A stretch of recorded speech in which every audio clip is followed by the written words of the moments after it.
பரமேஸ்வரனை பார்ப்பதற்கு திருக்கைலாயத்துக்கே தான் போக வேண்டுமா? மனதில் நினைத்தாலோ வேறு எங்காவது உட்கார்ந்து பூஜை செய்தாலோ போதாதா? ஐயா, பசுவின் உடம்பில் இருக்கும் பாலை மடியை பிடித்து கறந்தால்தானே வருகிறது. அதன் வாலையோ காலையோ பிடித்து இழுத்தார். அதே போல் ஆண்டவனை தரிசிக்க வேண்டும் என்றால் திருக்கைலாயம் சென்றுதான் தரிசிக்க வேண்டும். என் அப்பன் ஈசன் அமர்ந்திருக்கும் திருக்கைலாய மலையை கண்டுவிட்டேன். என் கண்பற்ற பெயரை அறிந்துவிட்டேன். இனி கணப்பொழுது சிகரத்தை அடைந்து என் அப்பனை தொழுது இந்த ஏழைக்கு அருள் செய்ய என்று வேண்டிக் கொள்கிறேன்.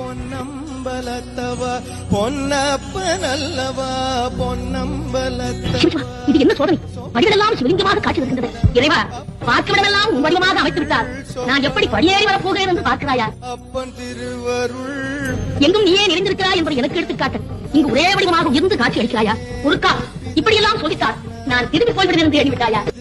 உன் வடிவங்களை நீ இங்கிருந்து அகற்றினாலும் இனி நான் படிகளில் காலால் நடந்து வருவதாக என் தலையால் நடந்து வந்தாலும் உன்னை கட்டித்தேன்.